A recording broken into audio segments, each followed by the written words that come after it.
আজকের এই বৃষ্টি স্নাত সন্ধ্যায় নেক্সাস লেডিস ক্লাবের আড্ডায় সবাইকে আমন্ত্রণ জানাচ্ছি। আমি Zohra Mariam Lisha. Nexus ladies club এমন একটি প্ল্যাটফর্ম যেখানে আমরা নারীরা আমাদের মনের কথা বলি, আমাদের ইচ্ছাগুলো প্রকাশ করি, ইচ্ছেগুলোকে ছোঁয়ার চেষ্টা করি। মানুষের ইচ্ছা কিন্তু আকাশ ছোঁয়া, কখনো আকাশকেও ছাড়িয়ে যায় তার ইচ্ছেগুলো। সেই ইচ্ছেগুলোকে আমরা পারি সবসময় হাতের মুঠোয় নিয়ে আসতে, পারি সবগুলো পূরণ করতে। আজ আমরা সে বিষয়ে আড্ডা দেব। আজ আমাদের আড্ডা টপিক হচ্ছে আকাশ ছোঁয়া ইচ্ছে। আর যারা এই আড্ডায় আমার সাথে যুক্ত হতে চান, দেশে বিদেশে যেখানে থাকুন না কেন, আপনার স্ক্রিনে দেওয়া জুম আইডি ও পাসওয়ার্ড দিয়ে লগ ইন করে যুক্ত হয়ে যেতে পারবেন। বরাবরের মতোই 3 জন অতিথি আছেন আমার সাথে আড্ডা দেওয়ার জন্য। চলুন পরিচিত হয়ে নিই তাদের সাথেই। প্রথমে আমার সামনে আছেন ব্যবসা উন্নয়ন প্রোগ্রামের global coordination consultant areca Shubhra Haldar. তারপরেই আছেন ড্যাফোডিল ইন্টারন্যাশনাল ইউনিভার্সিটির সহযোগী অধ্যাপক, ব্যবসায় প্রশাসন বিভাগের সহযোগী অধ্যাপক ডক্টর খাদিজা রহমান তানচি। আর তারপরে আছেন আমাদের অ্যাকচুয়াল গ্রিন কর্পোরেশনের উদ্যোক্তা ও মার্কেটিং ম্যানেজার শাহিনা আক্তার সোনিয়া। আপনাদের 3 জনকে আজকের আড্ডায় স্বাগত জানাচ্ছি। প্রথমে আপু আপনার কাছে জানতে চাই, আমাদের এরিকা আপু, আমি প্রথমেই জানতে চাই আপনি যে কাজটি করছেন সেটা সম্পর্কে ছোট করে যদি একটু বলতেন। অবশ্যই। প্রথমে ধন্যবাদ জানাচ্ছি নেক্সাস টেলিভিশনকে আমাদের এখানে স্বাগতম জানানোর জন্য। তো আমি যে ব্যবসা উন্নয়ন প্রকল্পে কাজ করছি এটা আসলে একটি প্রি ফাইন্যান্স প্রোগ্রাম, এবং এছাড়াও আমি এর আগে এন্টারপ্রাইজ ডেভেলপমেন্ট প্রোগ্রামে কাজ করেছি বিভিন্ন আন্তর্জাতিক সংস্থায়। সো মূলত আমার কাজের যে উদ্দীপনা সেটা হচ্ছে স্মল মিডিয়াম এন্টারপ্রাইজেস, আমরা যাদেরকে বলি এসএমইস।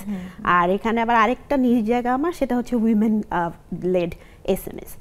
সো আমি আসলে আমার একদম জবের যে ফার্স্ট প্রকল্প, সেখান থেকেই আসলে আমার এই নারীদের ক্ষমতায়ন, অর্থনৈতিক ক্ষমতায়ন এবং উদ্যোক্তা উন্নয়ন এই বিষয়ে ইচ্ছাগুলো, তো এই জায়গাতেই আসলে আমি খুব ইন্টারেস্টেড ছিলাম।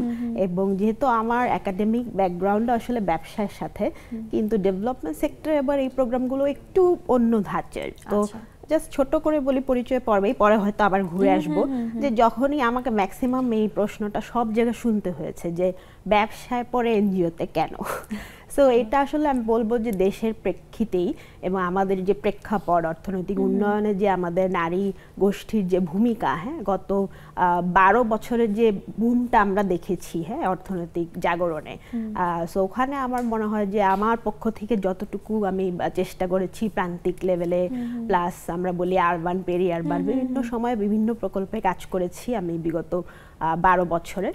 সো এটাই আমার মেইন প্যাশনের জায়গা। আমি একটু চেঞ্জও করেছিলাম যে আর্থিক খাতে গিয়ে, তো দেখি যে আমার ভালো লাগছে না, কারণ আমার আবার একটু মানুষের সাথে কাজ করা, তাদের সাথে তাদের চ্যালেঞ্জগুলো কি এটা নিয়ে আবার একটু অন্য লেভেলে কাজ করা, তাদের প্রশিক্ষণ, তো এইরকম বিভিন্ন মিক্স জায়গায় কাজ করতে পছন্দ করি। মানে ধরা বাঁধা কাজে আসলে আমি দেখেছি যে আপনার মূল লক্ষ্যটা হচ্ছে যে আমি নারী উন্নয়ন করব, সেটা যে কোনো ক্ষেত্রে যে কোনো ভাবে আমার এনজিওর মাধ্যমে বা আমার কাজের মাধ্যমে করা, তাই তো? জি, তো শুধু এনজিও না, আমি ধরেন প্রাইভেট সেক্টরের সাথেও কাজ করেছি। সো এখন আসলে মিক্স লেভেলেই, সো আমরা both public sector, private sector, INGOs, মানে মাল্টি স্টেক হোল্ডারের সাথে আসলে কাজের জায়গাটা। সো আমার পার্সোনাল প্যাশন ওইটাই, যেটা বলছি আমি, যে আমার মানুষের সাথে কাজ করার যে প্যাশনটা, পজিশনটা, ওইটা আমি এনজয় করি খুবই। কারণ ওই ধরা বাঁধা ক্যাশ বক্সে বসে কাজ করাটা আমি দেখেছি যে আমাকে টানেনি। তো এই কারণে আমি আবার ফিরে গেছি যে না, আমার আসলে বিভিন্ন ভাবে প্রান্তিক পর্যায়ে যেই কাজ করতে হবে, এবং তাদের জন্য বা যেখানে আসলে গ্যাপ রয়েছে কিছু কিছু সিস্টেমেটিক চেঞ্জের জায়গাগুলো, ওগুলোতে যতটুকু আসলে আমার সাধ্যের মধ্যে, সেখান থেকেই আমি বিভিন্ন লেভেলে কাজ করছি। সো এটাই ছোট করে আমার পরিচিতি। সো আশা করি এখানেই আমার চেষ্টা চালিয়ে যাব বাংলাদেশে কাজ করার। এবার তানচি আপুর কাছে যাই। আপু, প্রথমেই আমি যেটা প্রশ্নটা করব, তানচি এই নামের অর্থটা কি? আচ্ছা, তারপরে আমরা যাব ড্যাফোডিল সম্পর্কে জানবো। ফার্স্টে আমি লেডিস ক্লাব প্রোগ্রামকে অনেক অনেক থ্যাঙ্কস আমাদেরকে ইনভাইট করার জন্য। তানচি আমার খালা নামটি রেখেছে, আর আমার আসল নাম যে খাদিজা, সেটা হচ্ছে লিডারশিপ, যেটা আবার আমার প্রফেশনের সাথে খুব যায়। তানচি নামটা কিছুটা ম্যানমেড, আচ্ছা, বানিয়েই রাখা, ওইরকম আমি মানে অর্থ পাইনি, এই জন্যই এত আনকমন। হ্যাঁ হ্যাঁ, আমিও প্রথমেই শুনেছি, এই কারণে ভাবলাম যে জিজ্ঞেস করেই নেই নামের অর্থটা কি। আপনি একজন শিক্ষকতা পেশায় আছেন, কত বছর ধরে আছেন এই পেশায়?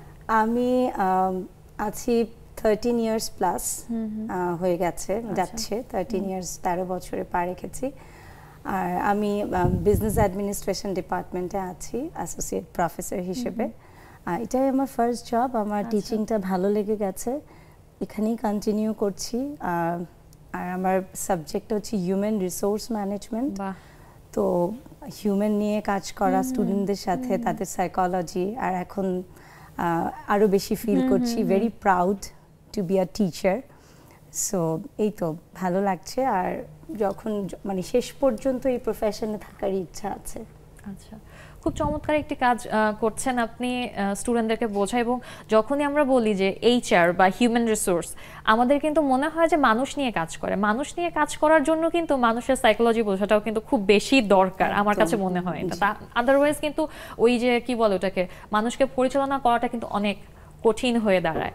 তো এবার আমি একটু সোনিয়া আপুর কাছে যাই। সোনিয়া আপু, ছোট করে যদি একটু বলতেন যে আপনি কি করছেন। আমি হোমমেড নিয়ে কাজ করছি, আর মানে খাবারের প্রতি মানে আমার একটু দুর্বলতা। সবারই আসলে থাকে যে ন্যাচারাল খাবার। আমরা বাহির রেস্টুরেন্টগুলোতে যখনই যাই টাকা খরচ করি, বাট ন্যাচারাল ভালো কিছু আমরা খুঁজে পাই না, ভালো খাবারটা পাওয়া যাচ্ছে না, স্বাস্থ্যসম্মত খাবার যাকে বলে। তো ওইখান থেকে আমার মানে চিন্তা শুরু যে আমার বাচ্চা টিফিনে ভালো খাচ্ছে, বাট অন্য বাচ্চারা কি খাচ্ছে। আমি যখন আমার বাচ্চাকে টিফিন কিছু দিচ্ছি, তার ফ্রেন্ড সার্কেল সবাই খুব খাচ্ছে যে তোমার আম্মু খুব মানে তোমাকে টিফিন দিচ্ছে, হ্যাঁ এটা খুব মজা, আমাকে একটু শেয়ার করে দিও।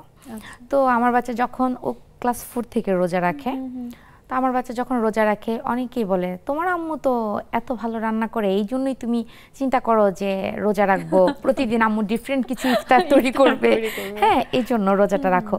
তো আসলে এটা সত্যি, আমার বাচ্চাটা খুব ছোট থেকে রোজা রাখে, এবং আমি সবসময় চেষ্টা করি বাচ্চাটা যেহেতু রোজা রাখছে প্রতিটা রোজার সময় ওকে ডিফারেন্ট কিছু তৈরি করে দেওয়ার জন্য।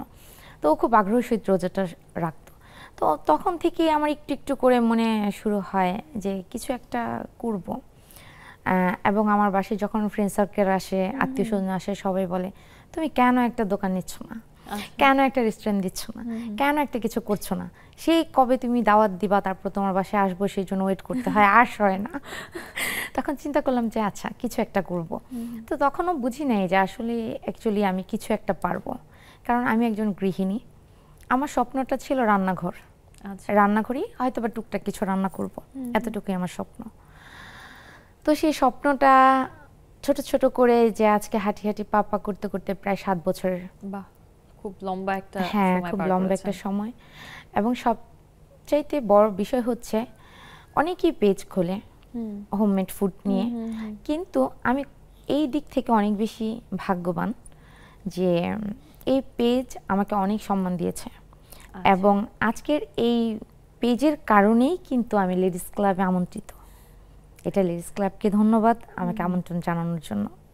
আসলে আমরা প্রত্যেকেই যে পেশায় আছি, আমাদের লেডিস ক্লাবের কিন্তু একটা কি বলবো, এটা মোটো থাকে বা আমাদের ইচ্ছা থাকে যে আমরা সব স্তরের নারীদেরকেই নিয়ে আসবো, তাদের স্বপ্নগুলো জানবো, তাদের কথাগুলো আসলে আমরা শুনতে আগ্রহী। এ কারণেই এই আড্ডার কিন্তু জন্ম। আমাদের যে 37,000-এর বেশি সদস্য আমাদের ফেসবুক পেজে আছে, আমাদের ফেসবুক গ্রুপে আছে, এই সদস্য কিন্তু প্রত্যেকেই যে উদ্যোক্তা তা কিন্তু না। কেউ গৃহিণী আছেন, কেউ চাকরি করছেন, কিছু না কিছু করছেন, বা যদি কেউ কিছু নাও করে থাকেন তাও কিন্তু আমাদের এই ক্লাবে তাদের আমরা স্বাগত জানাই। তো আজকে আমাদের টপিকটা যেটা ছিল সেটা হচ্ছে আকাশ ছোঁয়ার ইচ্ছে, বা ইচ্ছে এগুলো যে আমাদের আকাশ ছোঁয়া হবে।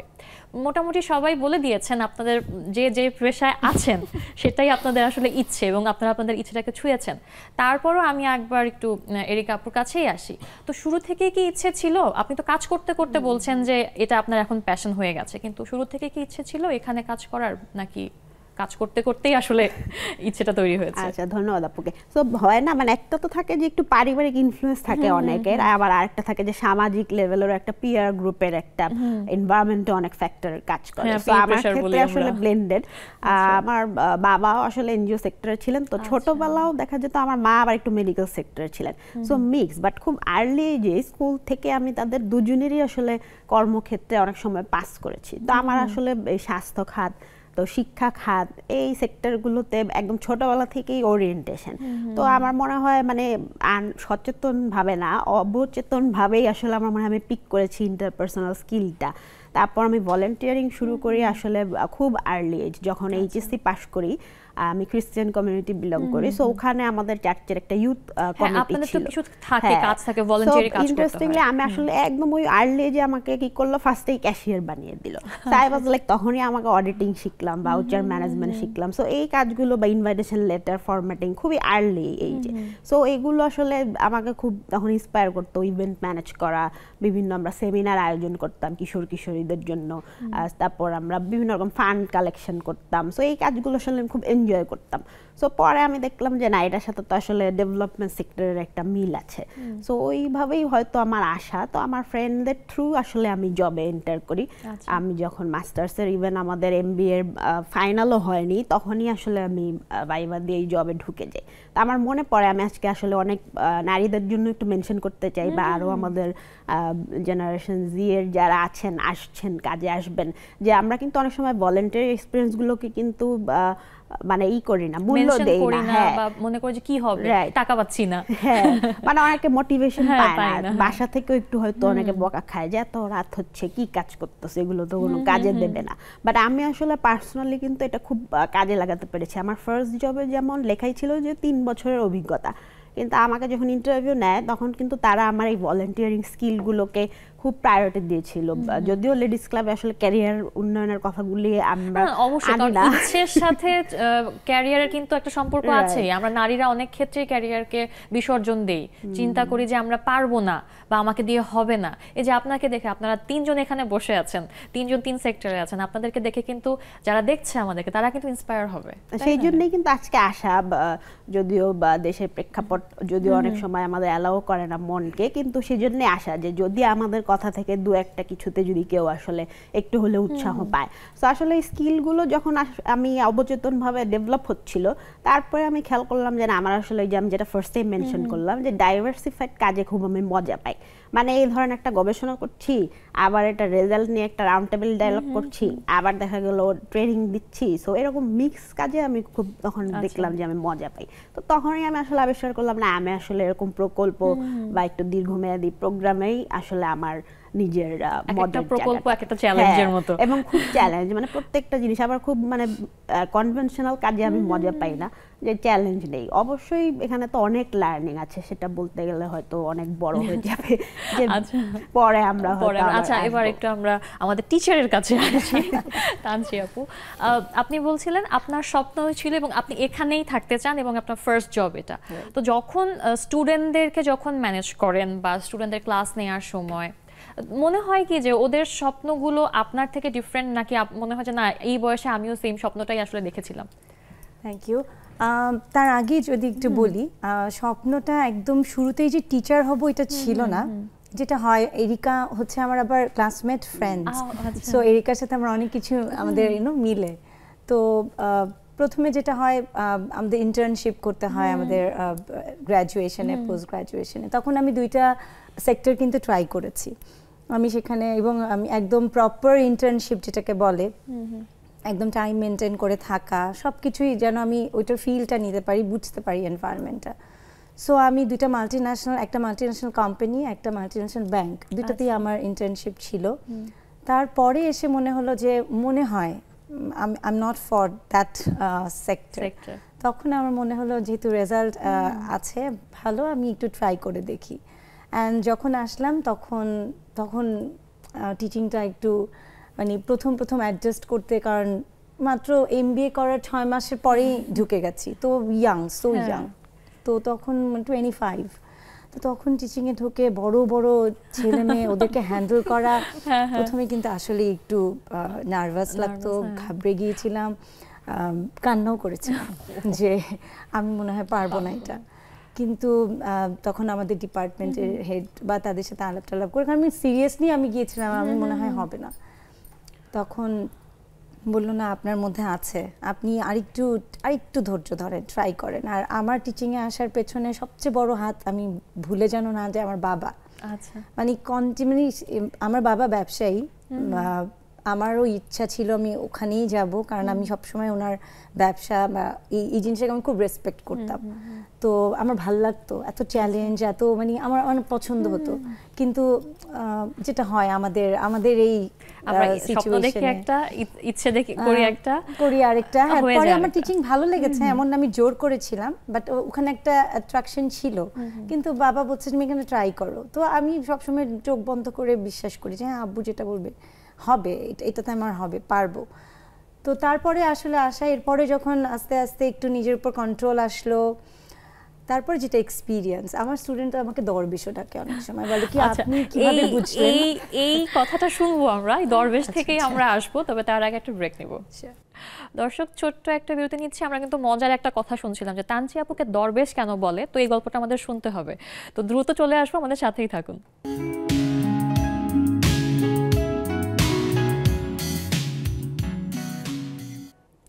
ফিরে এলাম বিরতির পর নেক্সাস লেডিস ক্লাবের আড্ডা শুরু হয়ে গেছে। যারা আড্ডায় যুক্ত হতে চান, দেশে বা বিদেশে যেখানেই থাকেন, সেখান থেকে আপনার স্ক্রিনে দেওয়া জুম আইডি ও পাসওয়ার্ডের মাধ্যমে যুক্ত হয়ে যেতে পারবেন।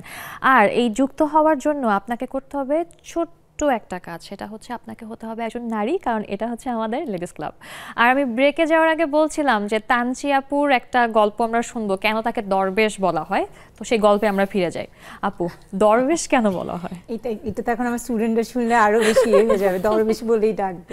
দরবেশ এরকম দরবেশ না, ব্যাপারটা ওই যে সাইকোলজি, যেহেতু আমরা স্টুডেন্ট নিয়ে, মানে আমার সাবজেক্টটাও হিউম্যান রিসোর্স, আবার ডিলও করছি স্টুডেন্টসদের। সো এভরি মানে ওদের সাইকোলজিটা মাশাআল্লাহ এত ভালো বুঝি ক্লাসে গেলে।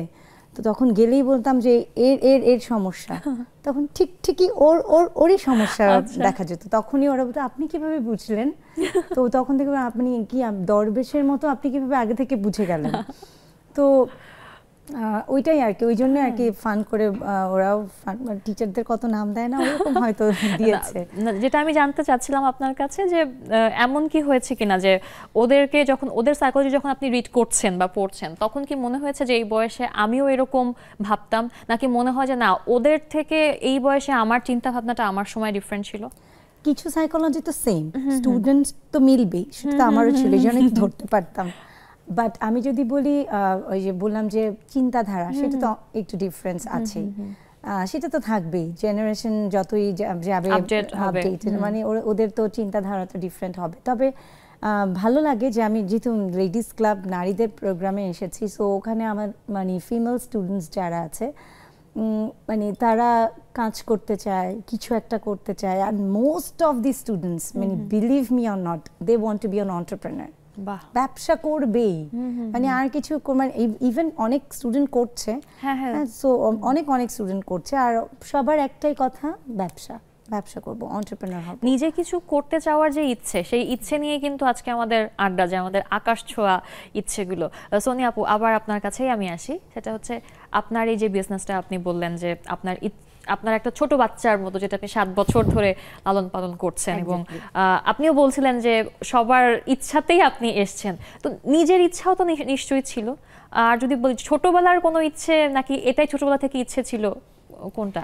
না, অ্যাকচুয়ালি আমার সব সময় মনে হতো যে ডিফারেন্ট কিছু একটা করব, ডিফারেন্ট কিছু একটা, বাট ওইভাবে কিছু চিন্তা করি নাই।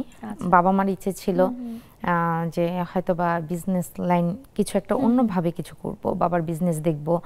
তারপর হাজব্যান্ড চিন্তা করেছিল যে আমি উকিল হব, ল নিয়ে পড়বো, এরকমটা। বাট ওরকম কিছুই হয় নাই। সবসময় মনে হতো কি, আমার সময় কোথায়? আমার তো সংসার সামাল দেওয়ার পর মানে কোথাও বিজনেস করব বা ল নিয়ে পড়বো, এরকম করার সময় কোথায়? সময় নেই, আমার সময় নেই। মানে সবসময় একটা সময়ের অজুহাত দিয়ে যেতাম। তো অ্যাকচুয়ালি রান্নাটা সবসময় হতো কি, যখন যে রান্নাটা করতাম, হ্যাঁ, আমার কাছে কেন যেন মনে হতো কি, তখন এতটা এখনকার মতো এত ফেসবুক বা একটা খাবার, একটা কোনো কিছু ভালো কিছু, হ্যাঁ, সোশ্যাল মিডিয়াতে পোস্ট করা বা একটা ছবি পোস্ট করা, এরকম কিছু হতো না। কিন্তু আমার কাছে যখনই আমার খাবারগুলো টেবিলে পরিবেশন করে রাখা হতো, মনে হতো কি, ইস, এত সুন্দর কেন লাগছে, এটা এত সুন্দর করে কেন সাজালাম, এটা কেউই দেখলো না, কিন্তু আমি খেয়ে ফেলবো, একটা ছবি তুলে রাখি। মানে সেই 20 বছর আগের কথাই বলি, তখনও মানে ছবি তুলে রাখা, প্রত্যেকটা খাবার দেখা যায় প্রায় ভালো কিছু রাখলেই ছবি তুলে রাখা। তো সবাই যখন বলে তখন আমার কাছে মনে হতো যে আমি তো সময়ই পাই না, ছোট একটা বাচ্চা, তার উপরে একা সব কিছু কীভাবে কী করবো। আর আমি তো আসলে মানে কি বলবো, আকাম, মানে কোনো কাজের না।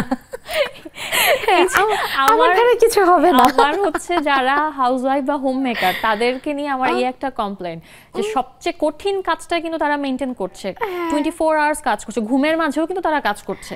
হ্যাঁ, তো তারা কেন মনে করে তারা কিছু করে না, এটা নিয়ে আমার অবজেকশন। আমার ব্যাপারটাই হচ্ছে এমন যে মনে হচ্ছে যে আকাম, আমাকে দিয়ে কোনো কাজ হবে না। সকাল 10টায় ঘুম থেকে উঠি, তো উঠে টুঠে মানে নিজের ওই সংসার সামাল নিয়ে থাকি। কিন্তু এটা এখানে একটা কথা, সেটা হচ্ছে যখনই মানে হাত খরচের টাকা লাগবে তখনই হাজবেন্ডের কাছে যাওয়া, কিছু একটা দাও, কিছু কেনাকাটা করতে হবে বা এরকম কিছু। কিন্তু মনে মনে খুব লজ্জা পেতাম যে আমি কেন মানে হাজবেন্ডের কাছ থেকে চেয়ে নিতে হয়, আমি তো কিছু একটা করতে পারি। কিন্তু কিছু একটা যে কি করব তা কখনো খুঁজে পেতাম না, কি করব। তো তখন আবার ভেঙে পড়তাম, আসলে কি আমাদের কিছু সম্ভব? কিছুই সম্ভব না, আসলে আমাদের হবে না, মানে এমনটা হতো। তো আস্তে আস্তে ছেলেটা বড় হলো, সংসারটা গুছাচ্ছি, আর নিজের রান্না, ফ্রেন্ড সার্কেল, অন্যকে সময় দেওয়া নিয়ে আমি খুব বিজি, মানে এরকম। তো তারপর মনে হলো কেন যেন হঠাৎই এক সময় দেখলাম যে পাশের বাসার একটা ভাবি, উনি, আমি কি একটা কাজে বাইরে যাচ্ছি, দেখলাম ডেলিভারি ম্যান ওনার বাসার সামনে থেকে প্যাকেট নিয়ে যাচ্ছে। আচ্ছা, তো উনি আবার টাকাটা গুনে নিচ্ছে। ওনারও হোম কিচেন? হ্যাঁ, হোম কিচেন। তো পরে আমি আমার হাজবেন্ডকে এসে বললাম, জানো আজকে ভাবিকে দেখলাম এরকম খাবার সেল করতেছে, তো আসলে এটা একটা ভাগ্য, তাই না, মেয়েরা কিছু পারা। পরে বললো কি, আসলে সব মেয়ে সব কিছু পারে না। মানে এটা বলার কারণ হচ্ছে যে আমি তো 10টা বাজে ঘুম থেকে উঠি, মানে আমার দ্বারা পসিবল না। আচ্ছা, তো আমি বললাম যে দেখো, আমি তো কিছু পারি না, কিন্তু ওই যে ফুল ঝুরি পিঠাটা আমি এটা খুব ভালো বানাতে পারি, আমি এটা শিখে আসছি, তো এটা বানাই।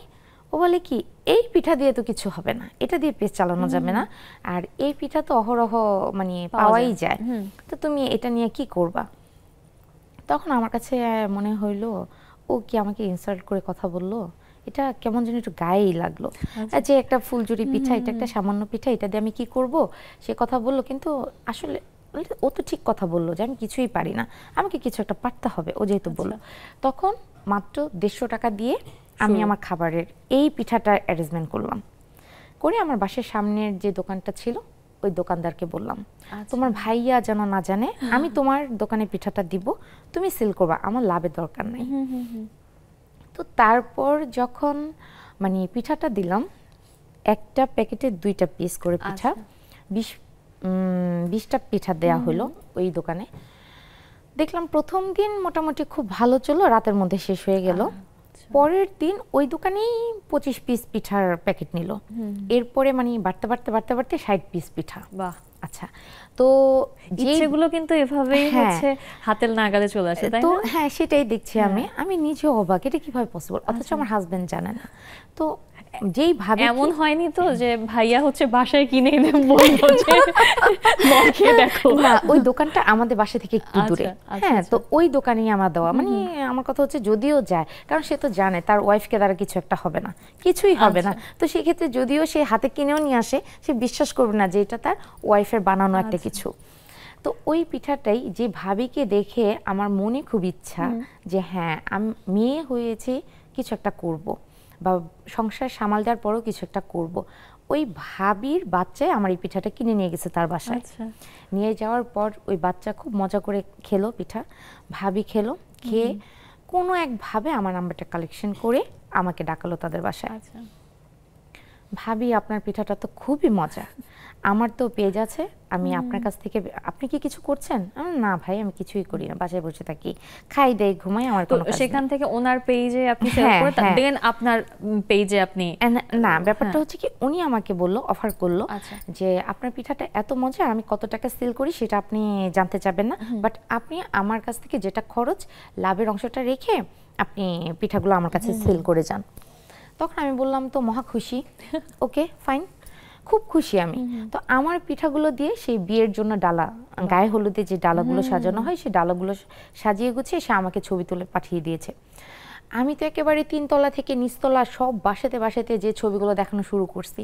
এই যে দেখো আমার হাতে বানানো পিঠা, এগুলো দিয়ে ডালা সাজাচ্ছে আজকে, মানে এগুলো একটা প্রোগ্রামে যাবে। মানে নিজেকে মনে হচ্ছে যে আমি যোগ্য মানুষ হয়ে যাচ্ছি, মানে খুব ক্রেডিট ফিল। তো এই গল্পটা আমরা আরো শুনবো, তবে এখন একটু আমি এরিকা আপুর কাছে আসি। এরিকা আপু, আপনি যেহেতু অনেক ধরনের অনেক স্তরের আসলে বলবো নারীদের সাথে মেশেন, তো আপনার কি মনে হয় যে এই নারীদের ইচ্ছেগুলো বা ইচ্ছে, আকাশ ছোঁয়া ইচ্ছে যদি আমি বলি আজকের টপিক নিয়ে, আর আমরা যারা শহরে আছি, আমরা যদি বলি যে আমরা আসলে প্রিভিলেজড, তো তাদের ইচ্ছেগুলোর মধ্যে কি কোথাও কোনো যোগসূত্র আপনি পান? বাধাগুলো যদি বলি বা যদি বলি তাদের ইচ্ছেগুলো পূরণ হওয়া, কোথাও কোনো যোগসূত্র আপনি পেয়েছেন? হ্যাঁ, অবশ্যই। মানে প্রেক্ষাপট যাই হোক, যেটা মেনশন করেছি যে fits urban or peri urban or rural, আসলে চ্যালেঞ্জগুলো কিন্তু মোটামুটি কমন।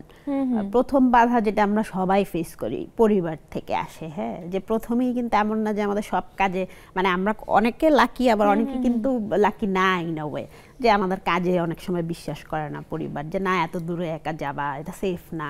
আমাদের কাজে যেমন অনেক এলাকায় যেতে হয়েছে, লঞ্চ দিয়ে রাতে যেতে হয়েছে, তো আমিও নিজেও অনেক সময় সেফ ফিল করিনি একা ট্রাভেলে। বাট পরে আসলে যেটা আপু বলছিল, সোনিয়া আপু, যে আত্মবিশ্বাসটা যদি আবার থাকে, যেটা আমি এখন আমাদের পরের জেনারেশন জিতে আমি আরো বেশি দেখি। মানে আমাদের সময় আমি ছোট করব না, আমাদেরও ছিল, কিন্তু আমাদের পরের জেনারেশনে আসলে হয়তো এই যে প্রেক্ষাপটগুলো অপশনটা অনেক বেড়ে গেছে। হ্যাঁ, আমাদের তো জ্ঞানটা ছোট ছিল, ইন্টারনেট ছিল না, ওরা তো আসলে অনেক জানে, এভেইলেবল। হ্যাঁ, প্লাস যে এনভায়রনমেন্টটাও তো সাপোর্টিভ বেশি হয়ে গেছে। মানে ধরেন একটা জেনারেশন যখন করে দেখায়, তখন হয়তো সবার মধ্যেও কিন্তু একটা বিশ্বাস জন্মে যে না সম্ভব হবে। হ্যাঁ, ইটস পসিবল। যে চ্যালেঞ্জের জায়গা দুই একটা যদি বলি এই সময়, যে ঢাকায় কি হয়, যে একটা উদ্যোগ যখন কেউ শুরু করতে চায়, আপু যেমন বলছিলেন, সো আমি যেটা দেখেছি যে এসএমই ক্ষেত্রে উইমেনরা বেশিরভাগ ফেস করে যে এই যে অ্যাক্সেস টু ফাইন্যান্সের জায়গাটা, বা এই যে যখন সে বিজনেসের একটা ফর্মাল রেজিস্ট্রেশনে যাবেন, হ্যাঁ, তখন এর যে পেপার ওয়ার্কগুলো থাকে, সো অনেক সময় দেখা যায় যে আমি অনেককে দেখেছি স্ট্রাগল করতে, বিশেষ করে যারা আসলে ডিনাই করে তো লাভ নেই, যারা সিঙ্গেল লেডিস, হ্যাঁ, যাদের ধরেন হয় ডিভোর্স হয়েছে বা মারা গেছে, এদেরকে কিন্তু অনেক ক্ষেত্রে দেখেছি যে ব্যাংকে কোনো ঋণই তারা পাচ্ছে না because of some collateral issue. So এই জায়গাতে যদিও এখন অনেক কাজ হচ্ছে, সরকার প্রণোদনামূলক অনেক আর্থিক প্যাকেজ এনেছে, ব্যাংকসগুলোও নিয়ে আসছে, বাট স্টিল কিন্তু উদ্যোক্তারা আসলে কষ্ট হয়, পেলেও অনেক কষ্ট করে পেতে হয়, ঘুরতে হয়। আমরা দেখি যে আমাদের দেশে কিন্তু যে সেক্টরগুলো আছে প্রমিজিং, বিশেষ করে ধরেন রেডিমেড গার্মেন্টস, টেক্সটাইল আর লেদার, এই তিনটার যে ব্যাকওয়ার্ড সাপোর্টগুলো, সাপোর্টিং কাজে কিন্তু এসএমইর ভূমিকা অনেক প্রবল। কারণ হচ্ছে এসএমইর ভূমিকা নিয়ে আমরা শুনবো, এখান থেকে আমরা আসবো, তবে একটা ব্রেক নিতে হচ্ছে আমাকে। দর্শক, আরো একটা ব্রেক নিচ্ছি, কোথাও যাবেন না, আমাদের সাথেই থাকুন।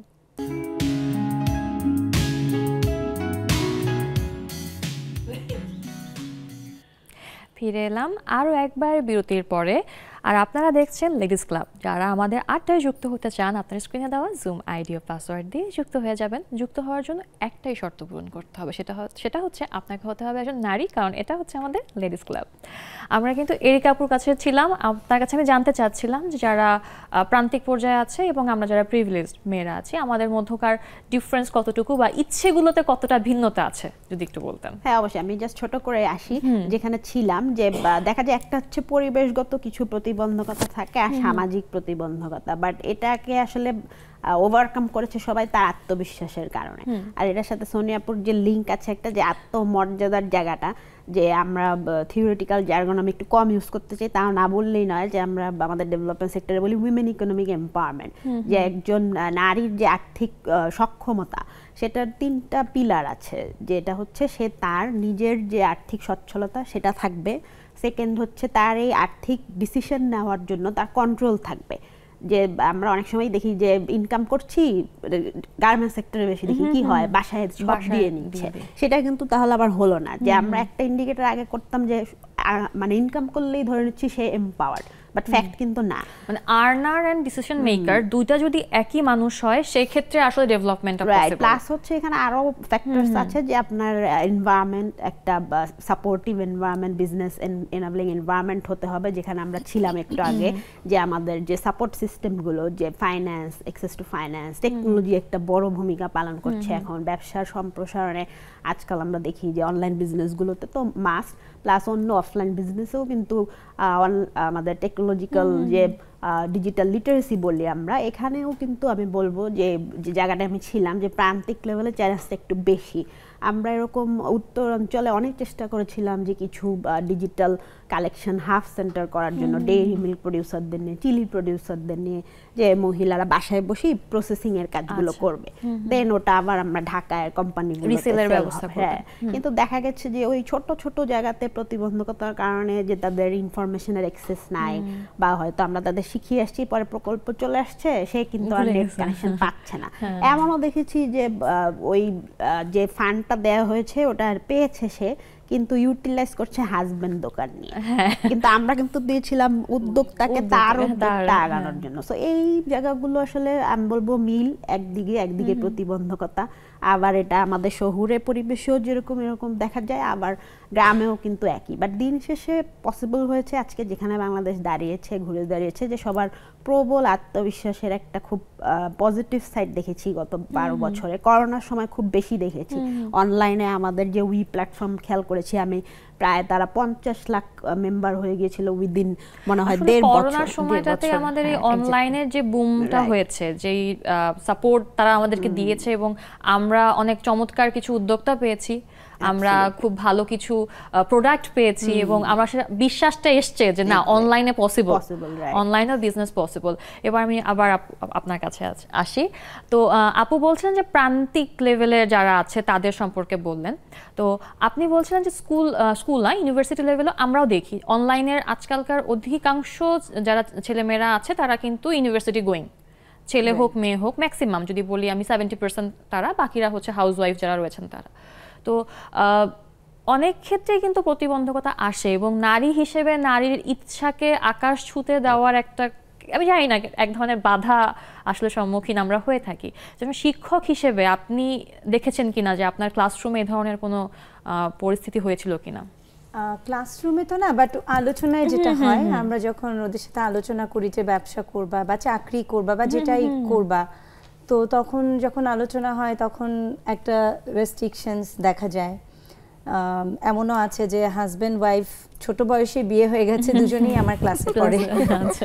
তো তখন আমার তো এই ধরনের কেস খুবই ইন্টারেস্টিং লাগে, দাঁড় করাই, বলো এবার যে তুমি তাহলে তুমি যে পড়ছো, তো মেয়েটাও তো এত টাকা দিয়েই পড়ছে, তুমিও এত টাকা দিয়ে পড়ছো, তো ও কি করবে, মানে ও মানে কি তোমরা দুজন মিলে কি ডিসাইড করলা? ইচ্ছা আছে ওকে আমি কিছু একটা করতে দিব, এখানেই সমস্যা, মানে ও ওকে করতে দিবে। তো যাই হোক, এগুলা নিয়ে তো আমাদের ডিসকাশন হয়। সো হ্যাঁ, তখন মানে সেখান থেকেই বোঝা যায় যে ফ্যামিলি একটা সাপোর্ট খুবই ইম্পর্ট্যান্ট, এবং এখনো খুবই মানে দুঃখ লাগে, এখনো অনেক মেয়েরাই ফ্যামিলি থেকে ওই সাপোর্টটা পায় না। আমরা বলবো যে উই আর ব্লেসড যে আমরা আলহামদুলিল্লাহ পেয়েছি, কারণ ওই যে কথায় এখন অনেক ধরনের ডায়ালগ বলে না যে আসলে এভরি সাকসেসফুল মানে women there is behind there is a progressive men. আবার ঠিক একইভাবে সাকসেসফুল উইমেনের পেছনে একটা সাপোর্টিভ উইমেনও লাগে। আমার বোন, আমার মা কন্টিনিউয়াসলি আমাদেরকে সাপোর্ট করে যাচ্ছে। সো এই জায়গাটাতে এখনো আমি দেখছি প্রতিবন্ধকতা মেয়েরা ফেস করছে, স্টুডেন্টরা, মানে ওভারঅল। এই কথা একটু ইন্টারাপ্ট করি আমি, যখন আপনি এই ধরনের প্রশ্ন করেন এবং কি বলবো এটাকে, হাজব্যান্ড যখন বলে যে ওকে কিছু করতে দিব, সেক্ষেত্রে নিশ্চয়ই আপনি পাল্টা আবার তার ওয়াইফকেও একটা প্রশ্ন করেন, তো প্রশ্নটা কি হয় এবং উত্তর কি হয় এটা একটু জানতে চাই আসলে আমি। অনেকগুলো এরকম কেস কিন্তু হয়েছে। তো না, আমি তখন ওই হাজবেন্ডের সাথে আসলে আর কথাতেই যাই না, কারণ আমি ওয়াইফের কথাই অনেক, হ্যাঁ তখন আমি ওয়াইফের কাছে চলে যাই, যে মানে মেয়েটার কাছে, যে তোমার কি করার, না আমি করব, আমি এটা করব ম্যাডাম, ডিসাইডেড আমি এটা করব। তো তখন দেখলাম যে না, মেয়েটার ভয়েস আছে, বাট তারপরেও বাসায় গিয়ে আমি জানি না কি কাহিনী হয়, কিন্তু একটা পেছন থেকে একটা টেনে ধরা আপু যেমন বলছিলেন, আপনি হয়তো যাবেন, তো ওইটাই আমি বারবার ওই মনে করছিলাম যে পেছন থেকে টেনে ধরার লোক আছে আমাদেরকে। আমি যেমন যদি পার্সোনালি বলি, এই যে প্রোগ্রামে আসবো, আরও ধরেন এরকম কিছু প্রোগ্রাম আমার হাজব্যান্ড কন্টিনিউয়াসলি বলে ওইটাতে যাও, এটাতে যাও, মানে করো। আমি যেমন আমার টিচিং এর পাশেও একটা ফেডারেশনের সাথে আছি, বা FBHRও বলে, বা federation of human resource organisation. তো ওই ফেডারেশনে আমি ফাউন্ডিং ডিরেক্টর। এটা কিন্তু আমার টিচিং এর বাইরে গিয়ে সময় দিতে হচ্ছে। এটা হচ্ছে আলাদা একটা, মানে সব অর্গানাইজেশনের HR ফার্মগুলা এসে মানে একটা আমব্রেলার নিচে আমরা একসাথে কাজ করি। সো এইটা কিন্তু আমার দেখা গেছে এরকমও হয়েছে, অফিস থেকে আমি ডাইরেক্ট ফেডারেশনে মিটিং চলে গেছি, সেখান থেকে আমার রাত 10টা বাজে বাসায় আসতে হচ্ছে। সো এইটা কিন্তু ফ্যামিলি সাপোর্ট না থাকলে, বা যেহেতু বিয়ে হয়েছে হাজবেন্ডের সাপোর্ট না থাকলে আমি করতে পারতাম না। তো এরকম দেখা যায় যে সাপোর্টিভ আছে, but at the same time মেয়েরা এখনো অনেকটাই পিছিয়ে থাকতে হচ্ছে তাদেরকে। আর আমি এই ধরনের প্রসঙ্গ যখনই আসে আমি একটা কথা বলি যে সাপোর্ট আর হচ্ছে আরেকজনকে আমি পারমিশন দেওয়া, দুটো কিন্তু ডিফারেন্ট জিনিস। এবং ম্যারিজ বা বিয়ে যেটাই আমরা বলি, এটা কিন্তু একটা কি বলবো এগ্রিমেন্ট দুটো পার্টির মধ্যে। তো এই এগ্রিমেন্ট যদি ঠিক থাকে এবং দুটো পার্টি যদি ঠিক থাকে, অনেক কিছুই কিন্তু করা সম্ভব। এবং আপনি দেখবেন, আপনারা সবাই দেখবেন যে যেসব উদ্যোক্তা বা যে ধরনের অর্গানাইজেশনগুলো হাজব্যান্ড ওয়াইফ দুজন টিম ওয়ার্কে হয়েছে, সেগুলো কিন্তু সবচেয়ে ভালো কাজ করেছে, তাই না? আমি আরেকটু যদি অ্যাড করি এই বিষয়ে, কারণ পরে ভুলে যাব, যেহেতু এই যে ফ্যামিলির একটা সাপোর্টের কথা বলা হচ্ছে।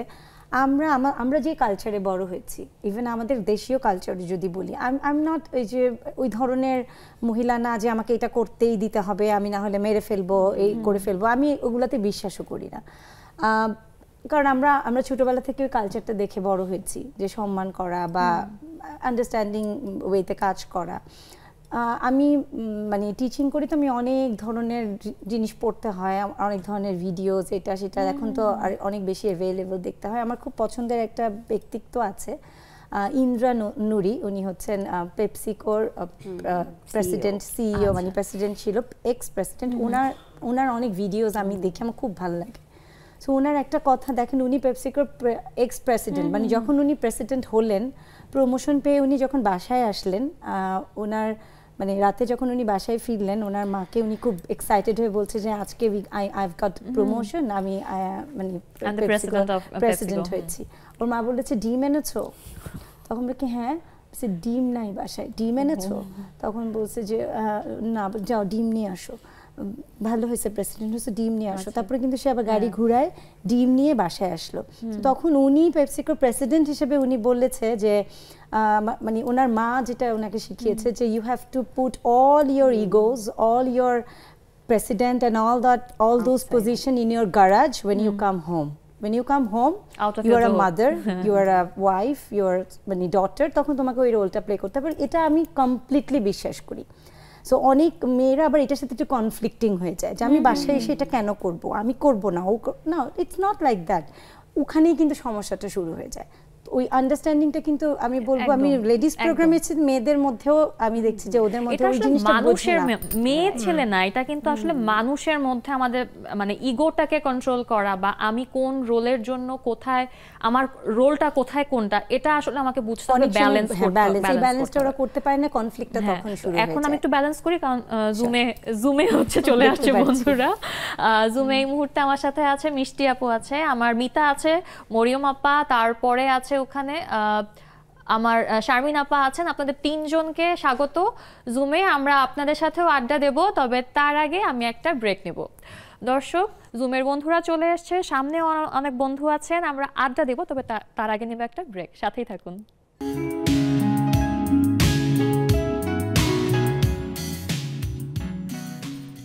ফিরে এলাম বিরতির পর। আড্ডা জমে গেছে। যারা আড্ডায় যুক্ত হতে চান, আপনার স্ক্রিনে দেওয়া জুম আইডি ও পাসওয়ার্ডের মাধ্যমে যুক্ত হয়ে যেতে পারবেন।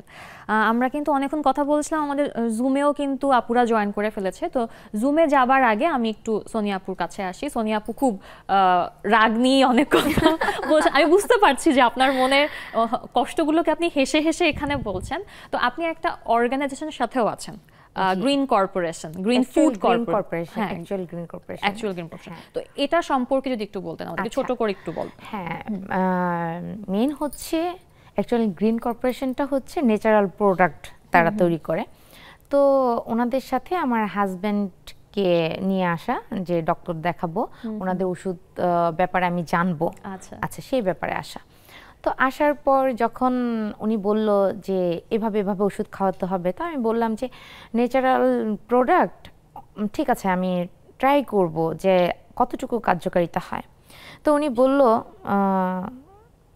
পাশে দেখলাম যে একজন মানে অ্যামাউন্টটা নিয়ে আসছে, তো যিনি আমাদের সিও, তো উনি বলল যে অ্যামাউন্টটা সেট করে রাখো, অ্যামাউন্টটা পরে হবে। উনি একজন নারী উদ্যোক্তা, উনি কিন্তু মুখের কথায় ওষুধ খাওয়াবে না, সেটা তোমাকে বুঝতে হবে। হ্যাঁ, উনি সংগ্রামী নারী এবং সংগ্রাম করে কিন্তু আজকে এই পর্যায়ে।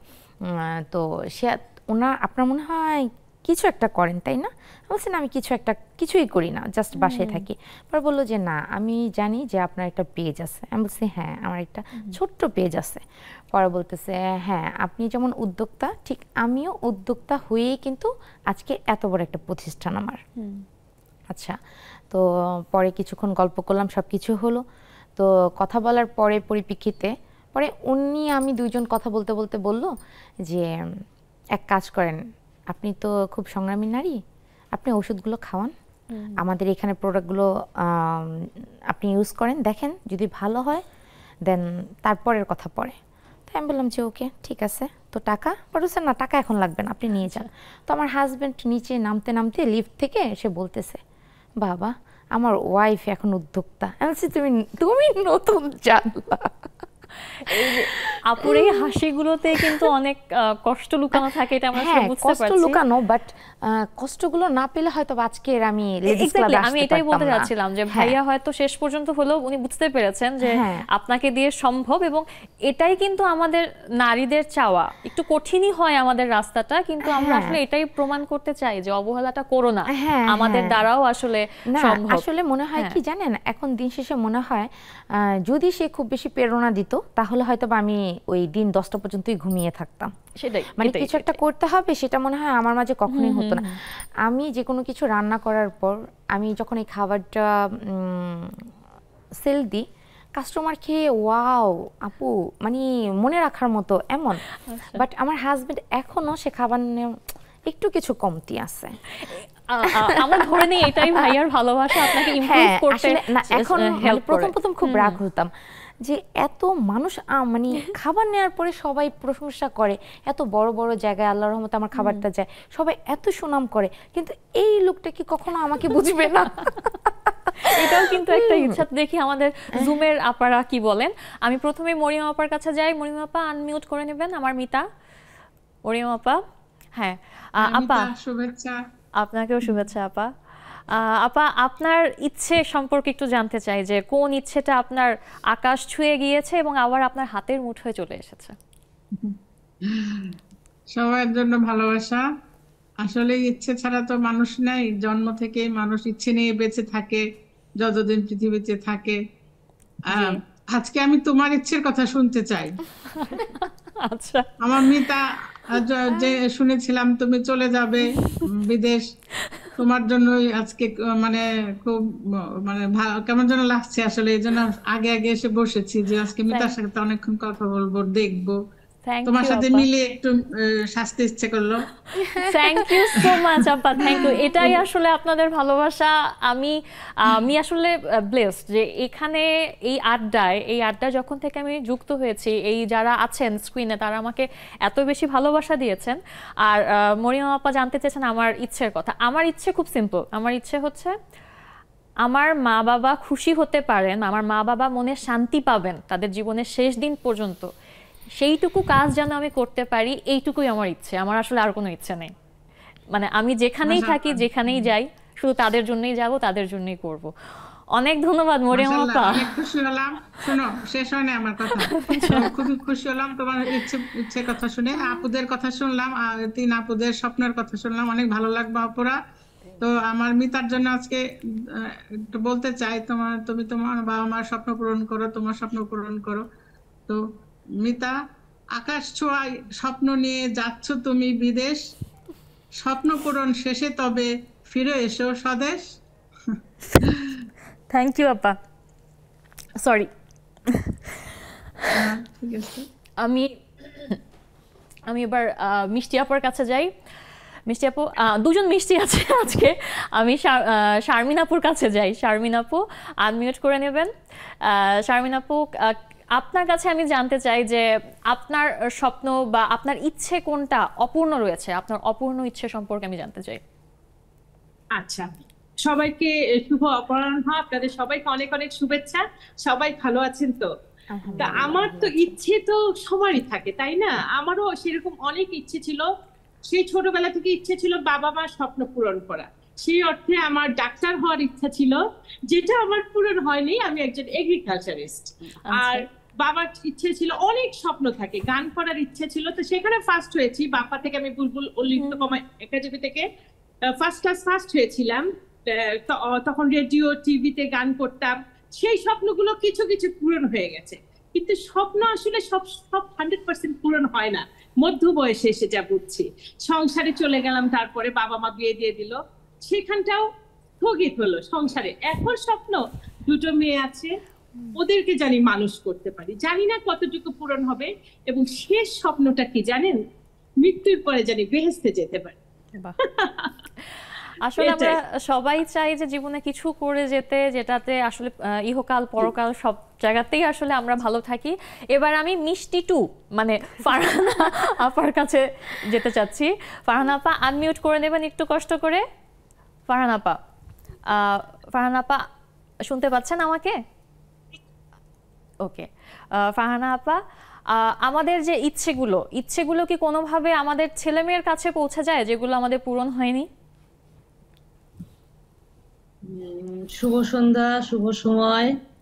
আর স্টুডিওতে 3 জন আপু বসে আছেন, অনেক অনেক অভিনন্দন। এবং আপনাকে দেখতে পাচ্ছি খুব সুন্দর, মানে কি বলবো, চির সবুজের মতো লাগছে, কমলা নাকি অলিভ কালার। খুব ভালো লাগছে আপনাকে। আপনার উপস্থাপনা অনেকদিন আসলে বলা হয়ে ওঠেনি, যে আপনার উপস্থাপনা সম্বন্ধে আমি কম বেশি সব উপস্থাপনা আপুদের সাথে দেখা হয়েছে, কথা হয়েছে। আপনার সাথে দেখা হয়নি সেদিন আসলে সৌভাগ্যক্রমে, কিন্তু আপনাকে বলাও হয়নি। তো আজকে আমি জানাচ্ছি যে আপনার চমৎকার প্রাণবন্ত উপস্থাপনা আমি খুব মুগ্ধ। আশা করি নেক্সাস টেলিভিশনও আমাদের খুব উপকৃত হচ্ছে। আচ্ছা, ইচ্ছে পূরণের কথা বললেন, যে ইচ্ছে পূরণ আমার যতটুকু ইচ্ছে আমি আল্লাহর রহমতে সকলের আশায় প্রায় পূরণের পথে। এখন বাকি যেটুকু আছে সেটা হলো বাকি ইহকাল এবং পরকালের যে মঙ্গল, সেটা নিয়ে থাকি। আর আমার যে অপূর্ণ ইচ্ছা খুবই কম, সেটা আল্লাহর রহমতে আমার সবই প্রায় 90% পূরণ হয়ে গিয়েছে। আসলে তো ইচ্ছা শেষ হয় না, একটু আগে আপু বললেন। তো এখন সেই ইচ্ছেগুলো আমি ছেলে মেয়েদের উপরে কখনো চাপাই না। তেমন কোনো অপূর্ণ ইচ্ছা আমার নেই, যে ওরা যেভাবে এগোচ্ছে এগোক, আমি ওদেরকে সাহায্য করছি, যে তোমরা সামনের দিনগুলোতে তোমরাও যেন আমার মতোই ভালো থাকো। আমি মনে করি আমার থেকে ওরা ভালো থাকবে, সামনের দিকে আরো এগোবে। আমি ওদেরকে সবসময় এটাই বলি। অনেক ধন্যবাদ আপা, অনেক ধন্যবাদ। এবার আজকে আমি দেখতে পাচ্ছি যে একজন নতুন বন্ধু আমাদের আছেন, তিনি হচ্ছেন জাফরিন সুলতানা। জাফরিন আপু একটু আনমিউট করে নেবেন। প্রথমেই বলতে চাই আপনাকে স্বাগত জানাচ্ছি আমাদের আড্ডায়। আর আড্ডায় স্বাগত জানানোর নিয়ম হচ্ছে আমরা নতুন বন্ধুদেরকে হাততালির মাধ্যমে বরণ করে নেই। জাফরিন আপু, কোথা থেকে আপনি আমাদের সাথে যুক্ত হয়েছেন এবং কি করছেন যদি একটু করে বলতেন। আসসালামু আলাইকুম আপু, ধন্যবাদ আমাকে আপনাদের অনুষ্ঠানে অংশগ্রহণ করার সুযোগ দেওয়ার জন্য। আমি আছি ঢাকাতেই, নিকেতনে আছি। আমি মেনলি শুভ্রা আপুর থ্রুতে আপনাদের সাথে আজকে জয়েন হয়েছি। থ্যাঙ্কস টু শুভ্রা আপু প্রথমে আমাকে এই সুযোগটা দেওয়ার জন্য। অনেক অনেক ধন্যবাদ। আশা করছি যে পরবর্তী আড্ডাগুলোতেও কিন্তু আমরা আপনাকে সাথে পাবো, তাই না? আশা তো করতেই পারি নাকি? ইনশাআল্লাহ আপু পাবেন। আচ্ছা, আপনার ইচ্ছে সম্পর্কে একটু বলেন, ছোট করে আপনার একটা ইচ্ছে আমাদেরকে আমরা শুনতে চাই। আমার একটা ইচ্ছা, আসলে আমি মানে যেটা বলে সবাই সবার ইচ্ছার পূরণ সবসময় সম্ভব হয় না, কিন্তু আলহামদুলিল্লাহ আমি যতটুকু এসেছি আমার মোটামুটি ছোট ছোট স্বপ্নগুলো আমি পূরণ করে নিয়েছি। এর মধ্যে আমার সব থেকে বড় ইচ্ছে হলো আমি এখন একটি এমএনসি তে আছি। আমার নিজের ইচ্ছা আছে আমি একটা এন্টারপ্রেনারশিপ নিব, মানে আমি নিজের একটা ব্যবসা শুরু করবো। এটা খুবই ছোট করে, মানে আমি নিজে পেন্টিং করতে খুব পছন্দ করি। আমি কিছু হ্যান্ডক্রাফটের নিজের জন্য কিছু শাড়ি করেছিলাম, তো পরবর্তীতে ইচ্ছা আছে এটাকে মার্কেটে পরিচিত করার আর কি। আপনার জন্য অনেক অনেক শুভকামনা এবং পরবর্তী আড্ডাগুলো তো আপনাকে আমরা পাশে চাই। এবার আমি চলে আসি আবার স্টুডিওতে। তো আমরা কিন্তু ইচ্ছে নিয়ে কথা বলছিলাম, ইচ্ছে নিয়ে অনেক আড্ডা দিচ্ছিলাম। এখন আমি জানতে চাই, আমি কার কাছে, আমি প্রশ্নটা আপনার কাছেই করি। হ্যাঁ, ইচ্ছেগুলো আমরা কি বাংলাদেশি নারী হিসেবে আমাদের জন্য পূরণ করা কঠিন, নাকি সার্বিকভাবে মানে নারী হিসেবে পূরণ করা কঠিন? কি মনে হয় আপনার কাছে? আমি আসলে এই ক্ষুদ্র অভিজ্ঞতায় বলবো আসলে নারী হিসেবেই অনেক সময় একটু বন্ধুর হয় পদগুলো, কারণ আমি আসলে লাকিলি বাংলাদেশের পাশাপাশি ইন্ডিয়াতেও কাজ করেছি, আমি আবার একাডেমিক পারপাসে আমেরিকাতেও কাজ করেছি। তো যদি বলেন জেন্ডার গ্যাপ, আমরা যেগুলো বলি কাজের সময়ের যে বৈষম্যতা, হ্যাঁ আমরা কিন্তু সেটা ইউএসএতেও আছে, ফ্রান্সেও আছে, যে একই কাজ করছেন বাট হয়তো একজন পুরুষ সহকর্মী পাচ্ছে 12 টাকা আর হয়তো নারী সহকর্মী পাচ্ছে 10 টাকা। সো এই যে পে গ্যাপ, যদিও অনেক বছর ধরে এগুলোর পিছনে কাজ হচ্ছে, কারণ এমন তো না যে আমরা কাজ করছি না অফিসিয়ালি, হ্যাঁ হয়তো উল্টা দেখেছি ছেলে কলিগরা সিগারেট খাচ্ছে, ওই কাজে আরো ব্রেকে বেশি হচ্ছে, আমরা কিন্তু সেই ব্রেক নিচ্ছি না। হ্যাঁ সো ইন এ ওয়ে কিন্তু মানে female women workers are more productive and efficient if you can build their capacity. Work প্লেসে কিন্তু সেটাই দেখা গিয়েছে যে আমরা যদি আমাদের যে ইভেন এন্টারপ্রেনার্স যারা আছেন তাদেরও যদি ক্যাপাসিটি স্কিলস ডেভেলপমেন্টে যেগুলো দেখা গেছে বিভিন্ন প্রজেক্টে, যে যখন এখানে ইনভেস্ট করা হয়েছে তখন কিন্তু প্রোডাক্টিভিটি আরো বেড়ে গিয়েছে। আপনি বলতে চাচ্ছেন যে মানে বাংলাদেশি বাঙালি ইস্যু না, ইস্যুটা হচ্ছে যে আমরা নারী হিসেবে আসলে আমাদের প্রতিবন্ধকতাগুলো আসলে থাকছে। তো এই ব্যাপারে আমরা কথা বলবো আপু আপনার সাথে, তবে তার আগে একটা ব্রেক নিব। দর্শক ছোট্ট একটা বিরতি নিচ্ছি, কোথাও যাবে না, আমাদের সাথেই থাকুন।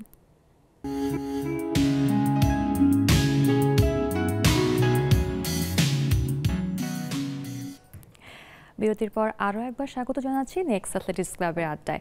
আড্ডা জমে উঠেছে, যারা যারা এখনও আড্ডায় যুক্ত হননি আপনার স্ক্রিনে দেওয়া জুম আইডি ও পাসওয়ার্ড দিয়ে যুক্ত হয়ে যেতে পারবেন। আমরা কথা বলছিলাম, আড্ডা দিচ্ছিলাম, আমরা কিন্তু অনেক বিষয়ে আমাদের ইচ্ছা নিয়ে কথা বলছি, এবং বিরতিতে যাওয়ার আগে আপু বলছিলেন যে অবস্থাতেই হোক যেখানেই হোক নারীরা আসলে কিছু ক্ষেত্রে তার ইচ্ছা শক্তিগুলো ঠিকভাবে প্রকাশ করতে পারে না। তো আসলে কতটুকু সত্যি কতটুকু মিথ্যে তার একটা প্র্যাকটিক্যাল একটা এক্সাম্পল না হয় আমরা এখন নিতে পারি। আমি সোনিয়া আপুর কাছে যাই। সোনিয়া আপু একটু বলবেন যে ইচ্ছে শক্তিটা যখন বারবার দমিয়ে দেওয়া হচ্ছিল, হ্যাঁ মানে নিজেকে কিভাবে আপনি জাগ্রত করেছেন, কিভাবে মনে করেছেন যে না আমাকে এগিয়ে যেতেই হবে? আচ্ছা, ধন্যবাদ আপু এই প্রশ্নটা করার জন্য। কারণ কি আপনি যে প্রশ্ন করেছেন এটা আমার মনের ইচ্ছে, যে আমাকে কেউ জিজ্ঞেস করুক যে আমি কিভাবে আজকের এই পর্যায়ে আসা। কারণ আমার স্টার্টিংটা খুব বেশি কঠিন ছিল। সেটা হচ্ছে আমার ফ্যামিলি এরকম একটা চিন্তাধারা করতো যে রান্না একটা কাজ, তুমি এত পরিশ্রম করে কেন করবা, এটা কি দরকার, কেন দরকার, কি মানে এত পরিশ্রম কেন। হাজব্যান্ডের কথা ছিল আমি কি তোমার হাত খরচ দেই না, তোমার চাওয়ার সমস্ত ইচ্ছেগুলো কি পূরণ করি না, তবে কেন আজকের এই কষ্ট। তো আমি ওকে সবসময় এটাই বলতাম যে দেখো তোমার কাছে খাবারটা ভালো লাগে না, বাট যারা খাচ্ছে তাদের কাছে ভালো লাগে, তো তাদের জন্যই আমি কিছু তৈরি করি। যেমন আমার বাসায় একটা গেস্ট আসা মানে আগের রাতে আমি সারা রাত সজাগ, টেবিল হ্যাঁ প্রিপারেশন, টেবিলটা একেবারে খাবার দিয়ে পরিপূর্ণ করে ফেলতাম। তো সব গেস্ট আসলেই বলতো এত আইটেম। এবং আমার আরেকটা জিনিস ছিল, আমার কাছে মনে হতো কি আমি যে খাবারটাই তৈরি করব ইউনিক কিছু করব এরকম। তো আজকে দেখেন একটা জিনিস, আমার পরিবার আমার হাতে একটা খাবার খাওয়ার পরে সে আবার ওই খাবারটা খেতে যেত, বা মনে হতো যে ডিফারেন্ট আর কি খাওয়া যায়, নতুন কি করা যায়। আচ্ছা, আমার গেস্ট যখন আসবে আগের দিন বলতো এই কালকে কি রান্না করতেছো, কালকে কি খাওয়াবা, হ্যাঁ মানে এরকম। তারপরে আবার হচ্ছে ঈদের মধ্যে হতো কি মানে আমাদের বাসায় আমরা তিনতলা, সবার আর কি মানে খাবারের ক্ষেত্রে মধ্যমণি আপনি যে কি রান্না করে খাওয়াবে। হ্যাঁ আমরা যে আমাদের ফ্যামিলি আমরা অ্যাডজাস্ট সবাই থাকি, তো বাসায় সবাই চিন্তা করতো যে ঈদ আসছে তার মানে আজকে সোনিয়া কিছু ডিফারেন্ট কিছু তৈরি করবে। ঈদের সময় সবাই আমার বাসায় চলে আসতো, তাই হ্যাঁ ডিফারেন্ট কিছু।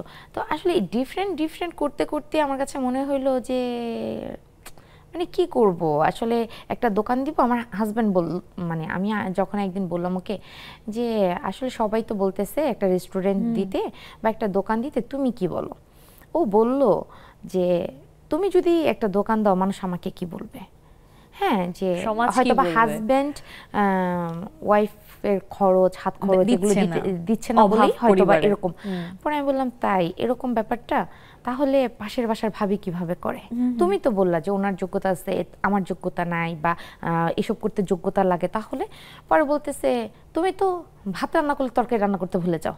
তো তুমি আরো এক্সপার্ট হও রান্নার প্রতি, এখনো কিছু পারো না। তারপর আমি চিন্তা করলাম উই একটা নারী উদ্যোক্তার একটা প্ল্যাটফর্ম, তো ওই জায়গাতে আমি কিছু গ্রুপে অ্যাড হলাম। হওয়ার পর ওনাদের কাছে খুঁটে খুঁটে জিজ্ঞেস করতাম যে কোথায় রান্না শেখা যায়, কোথায় কে কি নিয়ে কাজ করতেছে, মানে এরকম নিজেকে ডেভেলপ করার যতটুকু প্রসেস আপনার পক্ষে সম্ভব হয়েছে করা সবটাই আপনি আসলে করেছেন। এবং ওই জায়গাতে যখন মানে আমি জয়েন্ট হলাম তখন আমি বিভিন্ন মানুষ সবার কাছ থেকে কে কোন জায়গা থেকে কাজ শিখলো, কি নিয়ে কাজ শিখলো, এই জিনিসগুলো দেখে দেখে শিখে আমি প্রশিক্ষণ নিলাম খাবারের উপর। তো কিছু কিছু খাবারগুলো আমি প্রশিক্ষণ নেওয়ার মাধ্যমে করেছি। অনেকে আছে না যে ইউটিউব থেকে রান্না দেখেই অ্যাকচুয়ালি পেজ খোলা যায়, ব্যাপারটা এমন না। কারণ প্রত্যেকটা কাজ আপনি যদি প্রফেশনাল ভাবে করতে চান অবশ্যই সেখানে প্রশিক্ষণের ব্যাপার আছে। সোনিয়া আপুর কথায় কিন্তু আমরা একটা বিষয় খুব ক্লিয়ারলি বুঝলাম যে ইচ্ছেগুলোকে পূরণ করতে আমার আসলে ওই ইচ্ছে শক্তি থাকতে হবে যে আমার ইচ্ছে আমি পূরণ করব, তাই না? তো আমি দেখি জুমের আপুরা কি বলে, একটু জুমে যাই, আমি নেলি আপার কাছে যাচ্ছি, একটু আনমিউট করে নেবেন নেলি আপা, আপনার কাছে আমি জানতে চাই যে কি মনে হয় যে জীবনের ইচ্ছেগুলো কি পূরণ হয়েছে নাকি আরো কিছু ইচ্ছে বাকি আছে এখনো? আসসালামু আলাইকুম, শুভ সন্ধ্যা। আপনাকেও। জীবনের ইচ্ছেগুলো খুব বেশি বড় না, ছোট ছোট ইচ্ছে কিছুটা পূরণ হয়েছে, আর ইচ্ছা আছে এখন। তো আসলে ইচ্ছেগুলো শুধু নিজের বাচ্চাদের সন্তানদের ঘিরেই ইচ্ছেগুলো। এখন ইচ্ছা আছে বাচ্চাগুলো ভালো মানুষ হোক, ভালো পড়াশোনা করুক, ওদের জায়গায় ওরা সফল হোক, ভালো মানুষ হোক, মানবিক হোক। এখন ইচ্ছে এটাই, এরাই যেন দেশের কিছু একটা ভালো কাজ করতে পারে দেশের জন্য। ইচ্ছেটা এখন সেটাই শুধু। চমৎকার ইচ্ছে। এবার একটু আমি তন্দ্রা আপুর কাছে যাই। তন্দ্রা আপু আনমিউট করে নেবেন। নেলি আপু বললেন যে ইচ্ছেগুলো এখন হয়ে গেছে ছেলে মেয়েকে ঘিরে। আমাদের নারীদের জীবনে কি এমন ঘটে যে আমাদের ইচ্ছেগুলো একটা সময়ে যে আসলে আমাদের আশেপাশের মানুষদেরকে ঘিরেই হয়, আমাদের নিজেদেরকে আমরা ভুলে যাই, এটা কি হয়? আপু আসসালামু আলাইকুম। ওয়ালাইকুম আসসালাম। আপনাকে। আমি গল্প শুনলাম, সুন্দর বলছিলেন আপু। তো আমার ইচ্ছেগুলো আপু একটু ছোট্ট করে বলি। ছোটবেলায় অনেক বড় বড় ইচ্ছা ছিল, আকাশ ছুবো। গ্রামে জন্ম, তো প্রাইমারি স্কুলে পড়তাম গ্রামে। দিগন্ত বিস্তৃত ফসলের মাঠ যখন কেটে ফেলতো তখন বন্ধুদের সাথে মনে হতো যে ওই পারে আকাশটা নিচে নেমে এসছে, ধরবো, তো দৌড়ে যেতাম, হারতাম না। এরকম করতে করতে প্রাইমারি স্কুল পাশ করে হাই স্কুলে ভর্তি হলাম। 40 বছর আগে আমি এসে পড়েছি। তো তখন গ্রামে অনেক দূরে যেতে, তো হেঁটে হেঁটে গ্রাম থেকে ওই উপজেলার স্কুলে পড়ি। তখন স্বপ্ন দেখতাম যে বিশ্ববিদ্যালয়ে পড়বো, অনেক বড় একটা চাকরি করবো, এরকম স্বপ্ন দেখতাম। ইউনিভার্সিটি ভর্তি হলাম, রাজশাহী ইউনিভার্সিটির ছাত্রী ছিলাম। ইউনিভার্সিটি পড়াশোনা শেষ করলাম। আব্বু আম্মু খুব ভালো ছেলে দেখে বিয়ে দিয়ে দিল রেজাল্ট পরে। এখন আমার স্বপ্নগুলো মরে গেল, আমার আর চাকরি করার ইচ্ছা ছিল না। আমার না খুব ভালো একটা বাড়িতে বিয়ে হয়েছে রাজশাহীতে, খুব এস্টাবলিশ ফ্যামিলি, শাশুড়ি টিচার। এখন আমি আর পড়াশোনাটা সত্যি আমার মনে হলো যে আমার সব ইচ্ছে হয়েছে, অনেকটা তৈরি হলো। হঠাৎ আমার শাশুড়ি একদিন ডেকে আমাকে বললেন, উনি টিচার, আমাকে বললেন যে বৌমা আমি তো তোমার পড়াশোনা করতে দেখি না, তোমার বেরোবে একটা টেবিল, চেয়ার, বইয়ের তাক, তারপরে হচ্ছে তোমার জন্য একটা ইত্তেফাক রাখা হয়, সার্কুলার দেখানো, তো তুমি গভর্নমেন্ট হাই স্কুল অথবা গভর্নমেন্ট কলেজের টিচার হতে হবে তোমাকে। তখন আপু অলরেডি আমার বাচ্চা হয়ে গেছে, বড় মেয়ের বয়স তখন আমার 1.5 বছর। তো আমি আপু স্বপ্ন দেখতে শুরু করলাম। ওই যে আমার শাশুড়ির উপরে ভর করে আমার নতুন করে আবার ইচ্ছা জাগলো যে পিএসসির পরীক্ষা দিলাম, আমার স্কুলে চাকরি গেল গভর্নমেন্ট টেস্ট। আমার শাশুড়ি খুব বিদুষী নারী, উনি তখন ছিলেন শ্রীলঙ্কাতে একটা সেমিনারে গিয়েছিলেন। উনি দেশে ফিরে, আমি জয়েন করি না, ওনার জন্য অপেক্ষা করছি, উনি আসবেন তারপরে আমি জয়েন করবো। উনি ফিরে এসে আমাকে শুনলেন, শুনে ভীষণ খুশি যে আজকে আমার ইচ্ছা করেছে। আমার পোস্টিং হলো government girls high school Pabna. Tandra আপা, আপনার এই কথায় আপনাকে অনেক ধন্যবাদ। একটা বিষয় কিন্তু খুব চমৎকার, যে ফ্যামিলির সাপোর্ট নিয়ে কিন্তু আমরা অনেকক্ষণ ধরে কথা বলছিলাম। তো এখানে তন্দ্রা আপা একজন বিশেষ মানুষের কথা বলেছেন। আমরা জানি না, মানে আমাদের মেয়েদের জীবনে আসলে এই মানুষটার ভূমিকা অনেক থাকার কথা, কিন্তু থাকে না, শাশুড়ির কথা বলছি আসলে। তো তন্দ্রা আপা আসলে অনেক লাকি যে এরকম একটা শাশুড়ি পেয়েছেন। এবার আমি একটু মমি আপার কাছে যাই। মমি আপা আনমিউট করে নেবেন। মমি আপা, বিজনেস করছেন, আপনি একজন নারী উদ্যোক্তা, এতটুকুই কি আপনার ইচ্ছে নাকি আরো অনেক কোনো ইচ্ছে আছে আপনার? ধন্যবাদ আপু, সবাইকে শুভ সন্ধ্যা। আপনাকে আপু তোমাকে অনেক সুন্দর লাগছে আজকে সবুজে সবুজ শাড়িতে। Thank you. আর অনেকক্ষণ ধরে আপুদের কথা শুনছি, অনেক ভালো লাগছে, কারণ নেটের স্লোর কারণে ঠিকমতো জুমে জয়েন করতে পারি না, এই জন্য সবাইকে অনেক অনেক মিস করি। আর আজকের বিষয়টা অনেক সুন্দর, যে ইচ্ছে নিয়ে আমি একজন উদ্যোক্তা হিসাবে মনে করি যে আমার চাহিদা খুব একটা বেশি না, মানে আকাশ ছোঁয়া স্বপ্ন আমি দেখি না, আমি সবসময় আমার সাধ্যের মধ্যেই আমার ইচ্ছাটা পূরণ করতে চাই। সেরকম আমি এখন মনে করি যে এই শেষ মাঝ বয়সে এসে যে যে সুস্থভাবে সুন্দরভাবে বাকিটা জীবন যেন আর সুন্দরভাবে কাটাতে পারি, আর নিজের উদ্যোগটাকে যেন আরো অনেক দূর এগিয়ে যেতে নিয়ে যেতে পারি। অনেক ধন্যবাদ মমি আপা। আমার সাথে কিন্তু আরো অনেকেই যুক্ত হয়েছেন, নার্গিস আপাও মাত্র যুক্ত হয়েছেন, আপনাদের সবার সাথে হাসিনা আপাও আছেন। হাসিনা আপাকে ছাড়া তো আমাদের আড্ডা আসলে ইনকমপ্লিট থাকে। আমরা আপনাদের সাথে আড্ডা দেবো, তবে একটা ব্রেক নিচ্ছি। দর্শক, ছোট্ট একটা বিরতি নেব। আড্ডা চলছে, আড্ডা চলবে, সাথেই থাকুন।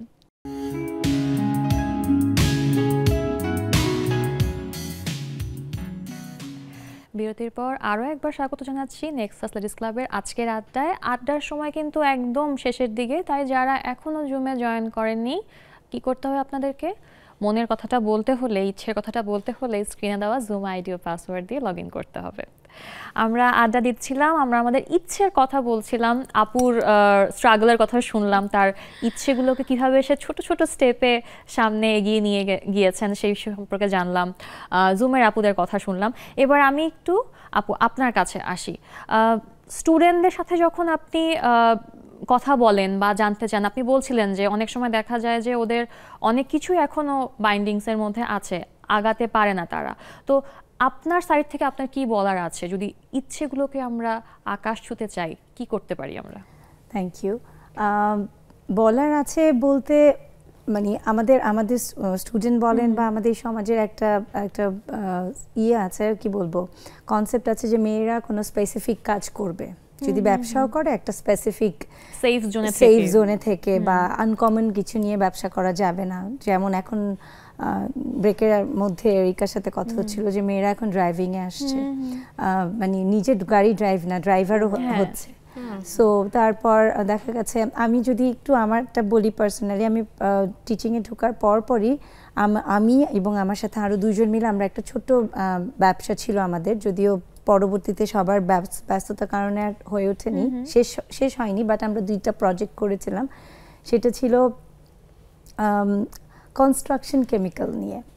কনস্ট্রাকশনসে আমার হাজব্যান্ড আর্কিটেক্ট, সো ওনার মাধ্যমে একটা লিঙ্কের মাধ্যমে আমরা এই ব্যবসাটা শুরু করেছিলাম, যে ওয়ালে ড্যাম হয় না, তো একটা কেমিক্যাল আছে, ওটা লাগালে ড্যাম হয় না। তারপরে আরো ভেতরের কনস্ট্রাকশন রিলেটেড, এবং আমরা বাংলাদেশের একটা মাল্টিন্যাশনাল কোম্পানির চ্যানেল পার্টনার ছিলাম। তাহলে দেখেন, আর বেশি ডিটেলে যাচ্ছি না, আমরা 3জন মেয়ে ছিলাম কিন্তু কনস্ট্রাকশন কেমিক্যাল, এবং এমনও হয়েছে যে ছাদে উঠে ছাদের ওই সারফেসটা দেখতে হয়েছে, মানে সাইড ভিজিটে, জল ছাদ যেটাকে বলি আমরা, চেক করে দেখা যে কি অবস্থা, ধরেন ফাটল বা আমার বিল্ডিং বা কনস্ট্রাকশন সাইটে গিয়ে আমার ওটা দেখতে হয়েছে। ওইটা খুবই অল্প সময়ের জন্য করেছিলাম, বাট এই এক্সপিরিয়েন্সটা করেছি।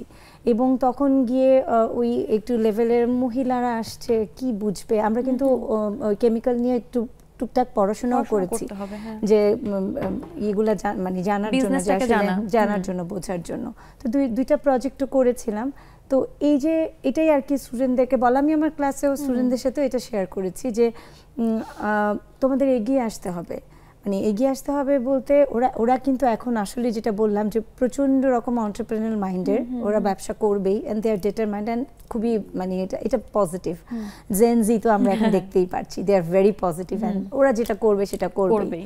তো তারপরেও যেটা যে স্পেসিফিক কোনো এরিয়াতেই যেতে হবে, তুমি মেয়ে দেখে তোমাকে পার্লারই করতে হবে, নট নেসেসারি। তোমার যেখানে মনে হয়, অনেক মেয়েরা আমি দেখছি ডিজিটাল মার্কেটিংয়ে ঢুকে গেছে, so there are so many options.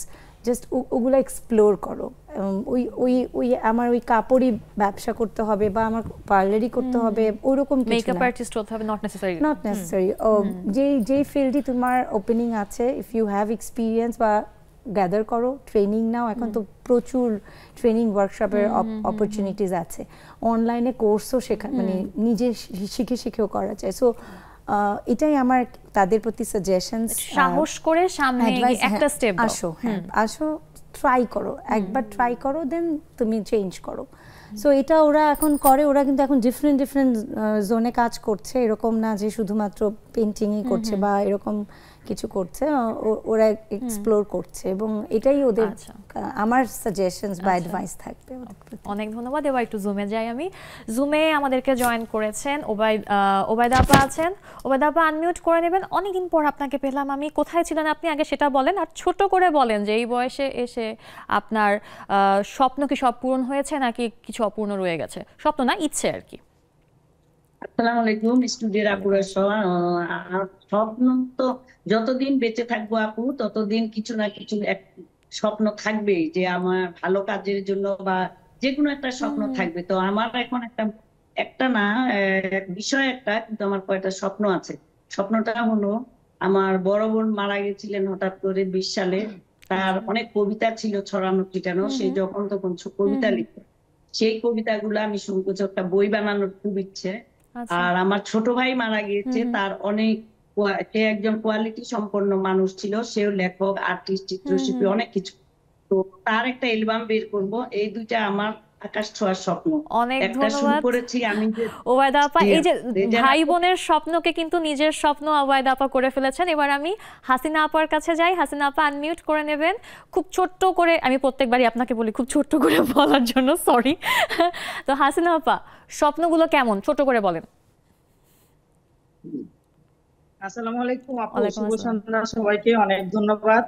আসলে ইচ্ছেগুলা ভিতরে থাকতে হবে, এবং ইচ্ছে যদি থাকে তাহলে স্বপ্নগুলোকে ছোঁয়া যায় আস্তে আস্তে করে। এবং বিশেষ করে আমি বলবো হচ্ছে নারীদের, যেটা হচ্ছে আমি আসলে পারিবারিক ভাবে আমার বাবা মার ওখান থেকে পাই নাই, কারণ ওটা অনেক ছোটবেলা হয়ে যাওয়ার কারণে বিয়ে, যেগুলো হচ্ছে আমি অনেক স্ট্রাগল করে নিজে ওই ইচ্ছেগুলো পূরণ করছি বলবো, এবং সহযোগিতা ছিল হাজবেন্ডের। তো আমি সেজন্য বলবো মেয়েদেরকে, মানে প্রত্যেকটা মেয়েকে বিশেষ করে আলাদাভাবে প্রত্যেকটা ফ্যামিলি যদি আমি রুমি আপার গান শুনে ফেললাম।